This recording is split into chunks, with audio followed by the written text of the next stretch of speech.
So while we're waiting for the other bidders to put their names on the chat box, may we request permission na po to proceed with the presentation, Mr. Chair? Please present already. Thank you. Thank you po. To the end user representative, you may present po whenever you're ready. Thank you. Good morning, Mr. Chair. Good morning, everyone. Ask ko lang po if rinig po yung voice ko. Yes, well na po. Okay, proceed na po. Today we'll be reporting the pre-bid for asphalt overlay of runway, shore protection, and strip grade correction at Dipolog Airport. Bid number 25-81-09 Alpha. With the project title of Asphalt Overlay of Runway, Shore Protection and Strip Grade Correction at Dipolog Airport, and a source of fund of APP Calendar Year 2025 CAAP Corporate Fund, with ABC of 336,934,929 and 3 centavos. With a duration of 360 calendar days, and applicable fee for the bidding documents is 50,000, exclusive of any or taxes imposed by relevant government agencies. Bids must be duly received by the BIC Secretariat through manual submission at the office at address as indicated below on or before October 14, 2025 at 9:30 a.m. Late bids shall not be accepted. Bid opening shall be on October 14, 2025 at 9:30 a.m. at the given address below and or Jitsi, Zoom, Google, or Vip. Bids will be opened in the presence of the bidders, representatives who choose to attend the activity. For the bid data sheet, in ITB Clause 5.2, for this purpose, contracts similar to the project refer to contracts which have the same major categories of work, which shall be asphalting of roads or other horizontal structures with the ABC of 336,934,929 and 3 centavos. The statement of SLCC shall be accompanied by a certificate of final acceptance issued by the owner or a final rating of at least satisfactory in the constructor's performance evaluation system. In the case of contracts with the private sector, an equivalent document shall be submitted. Section 23.4.2.5 of the revised IRR of Republic Act number 9184. ITB Clause 7.1, subcontracting is not allowed. 10.1, it states that the bidder shall submit all eligibility and technical documents as specified in Section 9, checklist of technical and financial documents. In Class A documents, we have the legal documents of valid PhilJEPS registration certificate, platinum membership of all pages, in accordance with Section 8.5.2 of the IRR.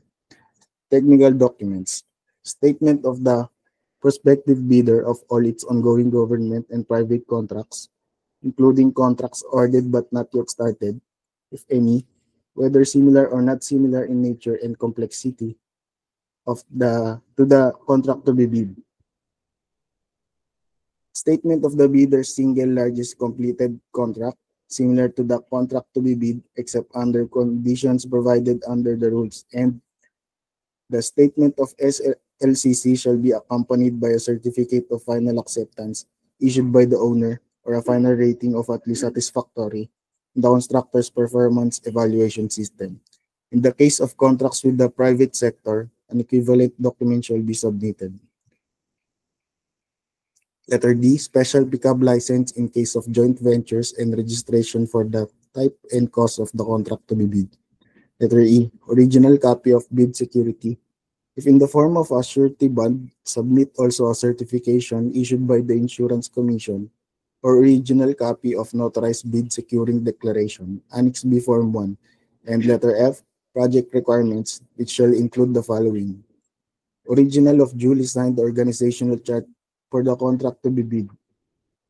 Number 2, original of duly signed list of contractors' key personnel, sample project manager, project engineers, materials engineers, and foremen, to be assigned to the contract to be bid with complete qualification and experience data. Annex B Form 3, 4A, 4B, 4C. And number 3, original of duly signed list of contractors' major equipment units, which are owned, leased, and/or under purchase agreements, supported by proof of ownership or certification of availability of equipment from the equipment lessor vendor for the duration of the project, as the case may be.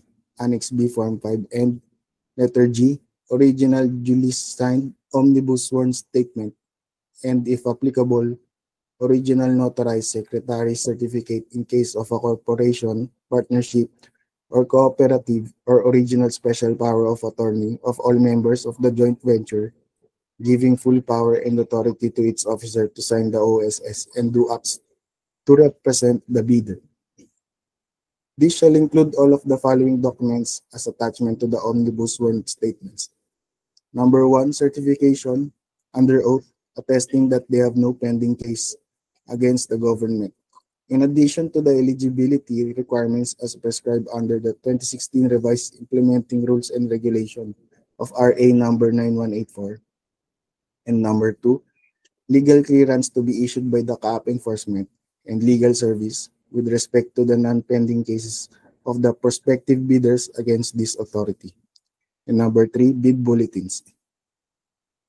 And for the financial documents, the prospective bidder's computation of net financial contracting capacity. For the Class B documents, letter I, if applicable, duly signed joint venture agreement in accordance with RA number 4566 and its IRR in case the joint venture is already in existence, or duly notarized statements from all the potential joint venture partners stating that they will enter into and abide by the provision of the JVA in the instance that the bid is successful. Number 2, financial component envelope. Letter J, original of duly signed and accomplished financial bid form. And letter K, other documentary requirements under RA number 9184. Original of duly signed bid prices in the BOQ. Letter L, summary of bid proposal, bill of materials and cost estimates, summary sheet indicating the unit prices of construction materials, summary sheet indicating unit prices of labor, summary sheet indicating the unit prices of equipment, cash flow by quarter and payment schedule. Bids not complying with the above instructions shall be disqualified. 10.3, valid pickup license or valid special pickup license in case of joint ventures, and registration for the type and cost of the contract for this project. For large A, license category AA, road, highway, pavement, railways, airport, horizontal structures, and bridges. No other contractor license or permit is required. In 10.4, the key personnel must meet the required minimum years of experience set below. Project engineer, materials engineer, geodetic engineer, safety officer or engineer, batching plant, mechanical engineer, electrical engineer, batching plant technician, construction foreman with at least 5 years in general engineering and 3 years in road, highway, pavement, railways, airport, and horizontal structures and bridges. The minimum major equipment requirements are the following.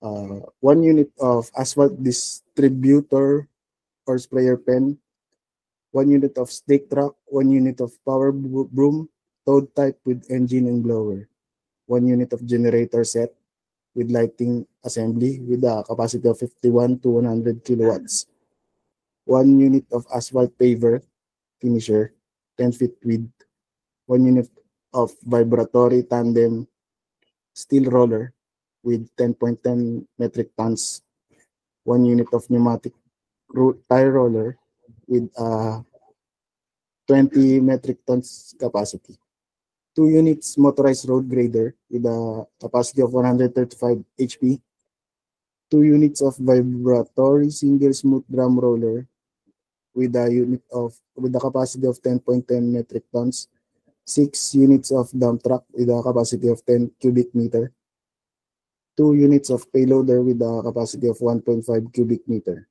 1 unit of diesel type air compressor, 1 unit pavement milling machine with a capacity of 235 horsepower, 1 unit of water truck or pump with a capacity of 16,000 liters, 1 unit of water truck with a capacity of 1,000 gallons, backhoe with a capacity of 1.09, 1 unit, 1 unit of crawler crane 36 to 40 metric tons, 1 unit of vibro hammer hydraulic operated, 1 unit of welding machine, 1 unit of cutting torch with gauge and regulator, 1 unit of one bagger concrete mixer, 2 units of mechanical vibrator, 1 unit of asphalt batch plant, 60 to 80 tons per hour, 1 unit of blowtorch with gauge and regulator, 1 unit of bulldozer with a capacity of 165 horsepower.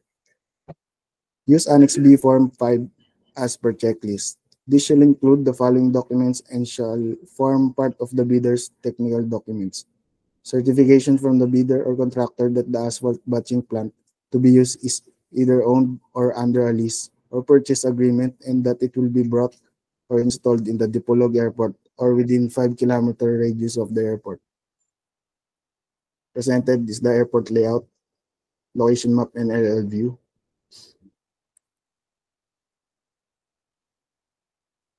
Site development plan. Typical runway cross-section and typical runway temporary transition.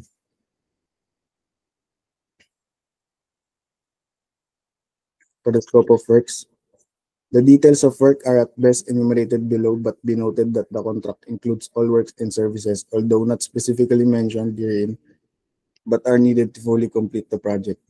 The project covers the supply of labor, materials, tools or equipments, and construction-related permits necessary for asphalt overlay of runway, shore protection, and strip grade correction.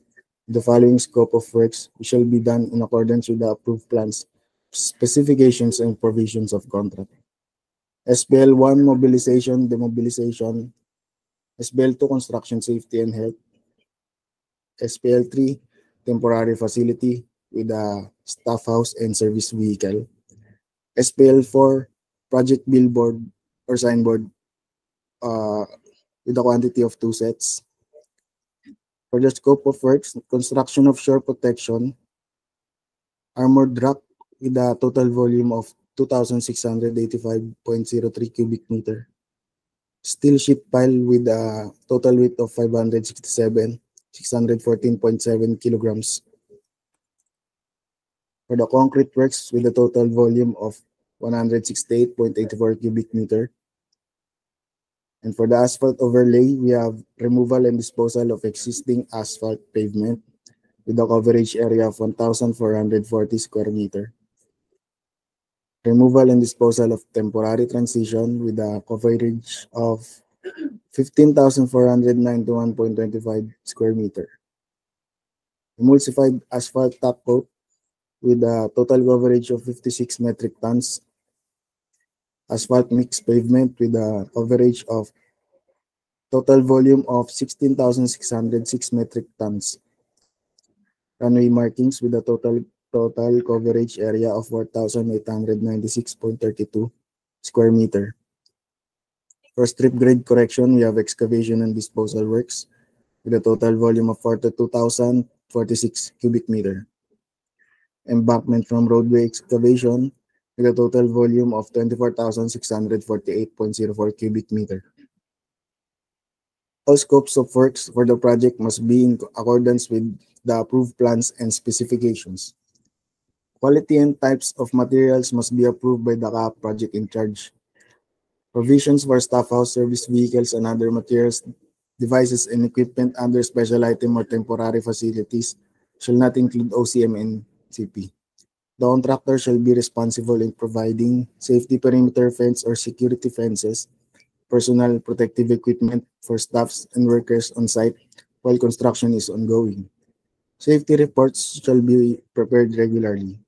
The contractor shall be responsible for all the laboratory, material testing, building and safety permits, environmental clearance from DENR, other necessary permits and survey instruments necessary in the project implementation. These expenses shall be incorporated in the contractor's overhead costs and shall not be considered as pay item. The contractor shall provide batch plant certification from the Department of Public Works and Highways in accordance with DPWH Department Order Number 253 Series of 2003 titled Accreditation of Asphalt and Portland Cement Concrete Batching Plants. The contractor shall provide certification that the asphalt batching plant to be used is either owned or under lease or purchase agreement and that it will be brought or installed in Dipolog Airport or within 5-kilometer radius of the airport. Presenting again is the checklist of technical, financial documents.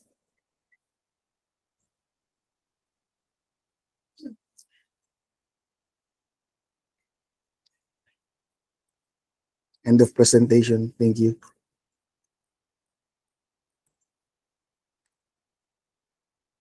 Through the chair, requesting permission to open the floor for clarification and queries from the bidders. Please go ahead. Thank you po. To our prospective bidders po, the floor is now open for clarification and or questions. You may raise your hands po if you have any concern, but please state your name po muna and the company. Thank you.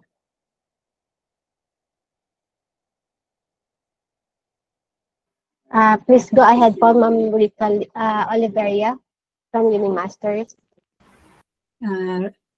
Rica po from Unimasters. Ask ko lang po, kasi po yung sa item P603 5.1, yung asphalt top coat, sa BOQ niya po is 55. And then, yung sa scope of work po na pinakita kanina is 56 metric tons. Ano po yung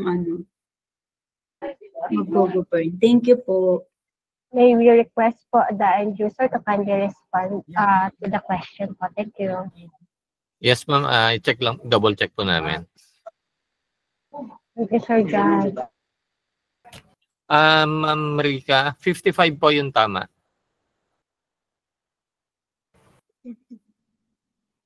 Sir, do we need to issue po ba bid bulletin for this clarification? Sige, ma'am, mag-issue. Yes, ma'am, Kat, mag-issue na lang tayo kasi baka may mga ibang bidder na hindi naka-attend. Thank you po. Are there any other concern po from the bidders? Yes po, go ahead po from Carville Engineering. Good morning, ma'am. Ma'am, question lang po sa item 8.1, armored rack. Ma'am, in case po walang available na armored rack sa area, meron po ba tayong alternative na material? Or yun po talaga yung required? Yes, ma'am, yun po yung required. Happy, sir. Thank you.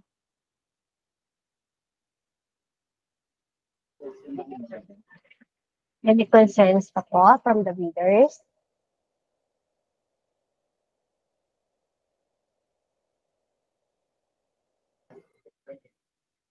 Only once? Twice?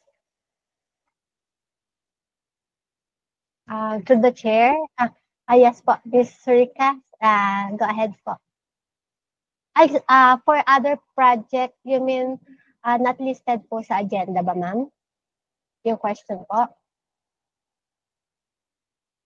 Because we are currently discussing, sorry ma'am, but maybe you will just need to wait for the schedule of that specific project po.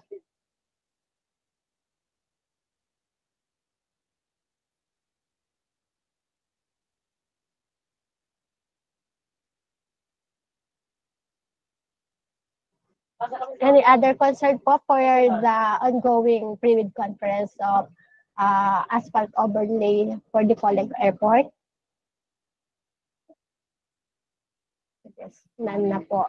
To the chair, no more concerns na po from the All right, bidders. thank you. There being no more questions, please be advised that you still have an opportunity to send your questions in writing up to 10 days prior to the scheduled opening of the bids. Right, with that, let's already close this pre-bid conference. And thank you everyone who showed interest, and we look forward to your submissions. We can dismiss the bidders already. Thank you. Okay po. Thank you po to all our bidders who have joined. You are now excused po and may leave the meeting. Thank you.